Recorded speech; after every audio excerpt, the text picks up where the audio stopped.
ሰላም ጤና ይስጥልን የኢትዮሪካ ሚዲያ ቤተሰቦቻችን እንደምንላችኋል። ለለተሰኛው አመሻሽ ከሀገር ውስጥና ከውጭ መራረጥናቸውን ወሳኝ መረጃዎችና ተጨማሪ ጉዳዮች ይዘን ቀርበናል። አበይቶቹን እናስቀድማለን። በአብይ አህመድና መከላከያ ሰራዊት መካከል ከባድ ውጥረት ነግሷል። በቅርቡ በግዳጅ ያለን ጉዳት ደርሶብናል ያሉ በርካታ የሰራዊቱ አባላትና ካሳና ጥቅማ ጥቅም እንዲከበርላቸው በሰላማዊ ሰልፍ መጠየቃቸው ይታወሳል።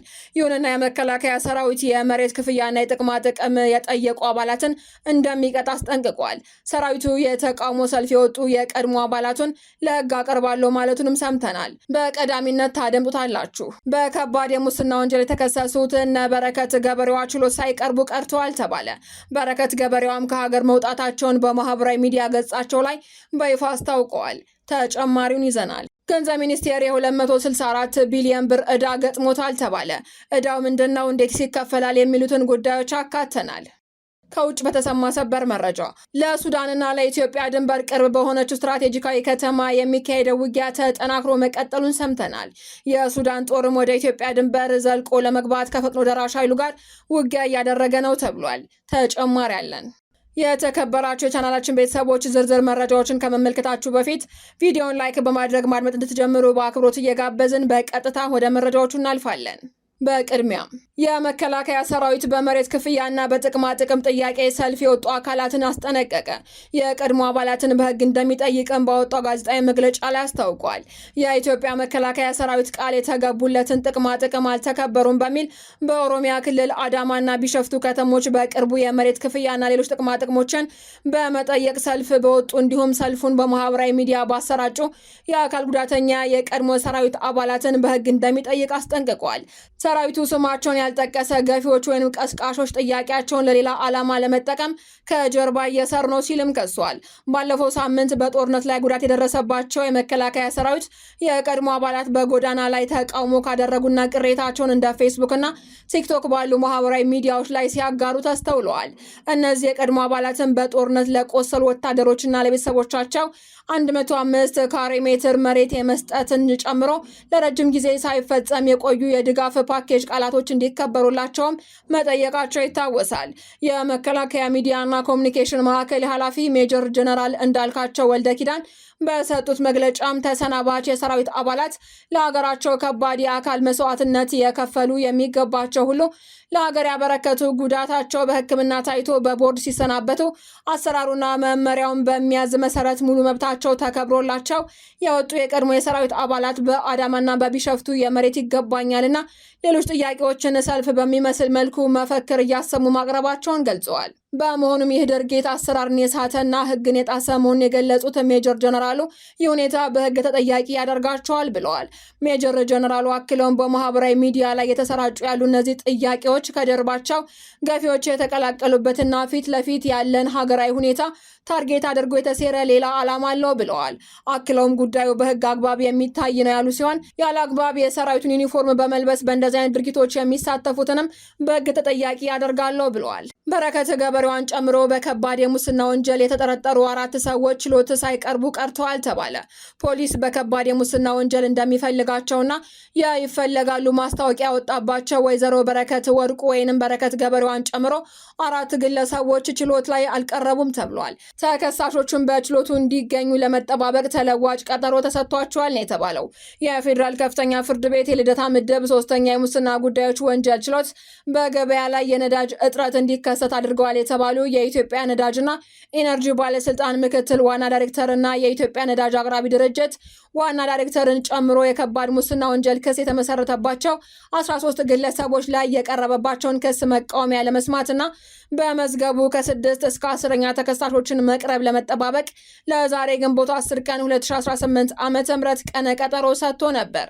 የፌዴራል ከፍተኛ ፍርድ ቤት የልደታ ምድብ 3ኛ የሙስና ጉዳዮች ወንጀል ችሎት የቀረበው ይህ የክስ መዝገብ ተከሳሾቹ ስልጣናቸውን አላግባብ በመጠቀም በሀገር አቀፍ የነዳጅ አቅርቦትና ስርጭት ላይ ከፍተኛ ችግር ማድረሳቸውን ያመለክታል። ተጠርጣሪዎቹም ከመመሪያ ውጭ የነዳጅ ግዥና አከፋፋይነት ፍቃድ በመስጠት በመቶ ሺዎች የሚቆጠር ሊትር ናፍጣን በኮንትሮባንድ እንዲሸጥ በማመቻቸትና ከጅቡቲ የሚመጣን ድጎማ የተደረገበት ነዳጅ ከቁጥጥር ውጭ በማድረግ ተወንጅለዋል።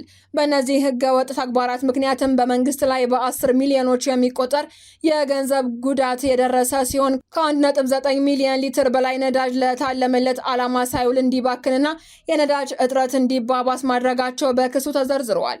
የፌዴራል አቃቢ ህግ ግለሰቦቹ በዋና ወንጀል አድራጊነትና በልዩ ወንጀል አድራጊነት ስልጣንን ያለ አግባብ በመገልገል የመንግስትን ስራ በማይመች አኳኋን በመምራት ወንጀል የከሰሳቸው ክስ ችሎቱን መርምሮ የተከሳሾችን የክስ መቃወሚያ ለመስማት ለዛሬ የተቀጠረው ችሎት የተከሳሾችን የክስ መቃወሚያ አድምጧል።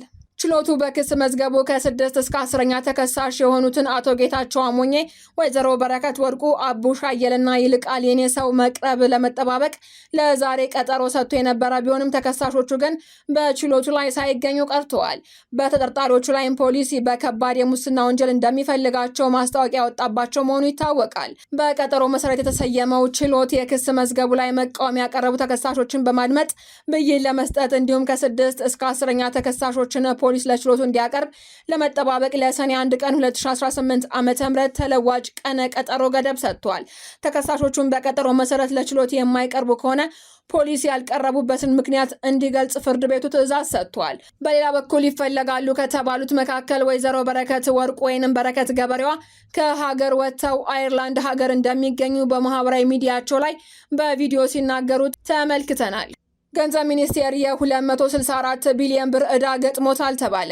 የኢትዮጵያ ምድር ባቡር ኮርፖሬሽንን 264 ቢሊዮን ብር ዕዳ የገንዘብ ሚኒስቴር ሊረከብ መሆኑ ተሰምቷል። የገንዘብ ሚኒስቴር የኢትዮጵያ ምድር ባቡር ኮርፖሬሽን ያለበትን 264 ቢሊዮን ብር ዕዳ ሙሉ በሙሉ ወደ መንግስት ለመውሰድ መወሰኑን የገንዘብ ሚኒስትሩ አቶ አህመድ ሺዴ ለሕዝብ ተወካዮች ምክር ቤት አስታውቀዋል።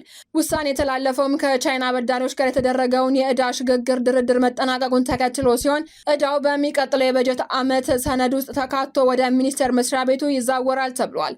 ኮርፖሬሽኑ ከአዲስ አበባ፣ ጅቡቲና ከቀላል ባቡር ፕሮጀክቶች የሚሰበሰበው ገቢ ዕዳውን ለመክፈል ባለማስቻሉ ለከፍተኛ የገንዘብ እጥረት ተዳርጎ ቆይቷል።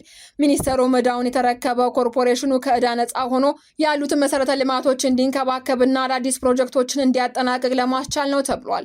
ኮርፖሬሽኑ በአሁኑ ወቅትም የለገሃር ዋና መስሪያ ቤቱን ትልቅ የሪል ስቴትና የንግድ ማዕከል ለማድረግ እያቀደ ሲሆን ከግሉ ኩባንያዎች ጋር በመሆንም የባለብዙ ዘርፍ ወይንም መልቲ ሞዳል ትራንስፖርት አገልግሎት ፈቃድ ለማግኘት እየተንቀሳቀሰ ይገኛል ተብሏል። ከውጭ በተሰማ ሰበር መረጃ የሱዳን ጦር ለኢትዮጵያ ድንበር ቅርብ የሆነችውን ስትራቴጂካዊ ከተማ ከፈጥኖ ደራሽ ኃይሎች ማስለቀቁን ገለጸ። የሱዳን ጦር ከ3 ዓመታት በላይ ባስቆጠረው የእርስ በርስ ጦርነት ውስጥ ዋነኛ የውጊያ ማዕከል በሆነው በደቡብ ምስራቅ ብሉ ናይል ግዛት የምትገኘውን ስልታዊ ከተማ ከፈጥኖ ደራሽ ኃይሎች RSF እጅ ማስለቀቁን በይፋ አስታውቋል። የሱዳን ጦር ባለፈው አርብ ባወጣው መግለጫ ሆር ሐሰን የተሰኘውን ከተማ ሙሉ በሙሉ በቁጥጥር ስር መዋሉን ይፋ አድርጓል ሲል አልጀዚራ ዘግቧል። የብሉ ናይል ግዛት ባለው መልክዓ ምድራዊ አቀማመጥ ምክንያት በግጭት ውስጥ ትልቅ ስልታዊ ስፍራ ተደርጎ የሚወሰድ ሲሆን አካባቢው የተቆጣጠረው ኃይልም ወደ መካከለኛው ሱዳን በቀላሉ ለመግባትና ወታደራዊ ግስጋሴ ለማድረግ ሰፊ እድል ያገኛል ተብሏል። ይህ ግዛት ከኢትዮጵያ ጋር የሚዋሰን ሲሆን የሱዳን መንግስት ኢትዮጵያና የተባበሩት አረብ ኤምሬትስን ፈጥኖ ደራሽ ኃይሎችን በወታደራዊና በዲፕሎማሲያዊ መንገድ ይደግፋሉ በሚል በተደጋጋሚ ሲከስ ቆይቷል። ይሁን እንጂ ሁለቱም ሀገራት የቀረበባቸውን ውንጀላ አጥብቀው አስተባብለዋል። RSF ከተማዋን ተቆጣጥሮ የቆየው ዋነኛ አጋሩ ከሆነው የሱዳን ህዝብ ነጻ ንቅናቄ ሰሜን ጋር በመሆን እንደነበረም ዘገባው አመላክቷል።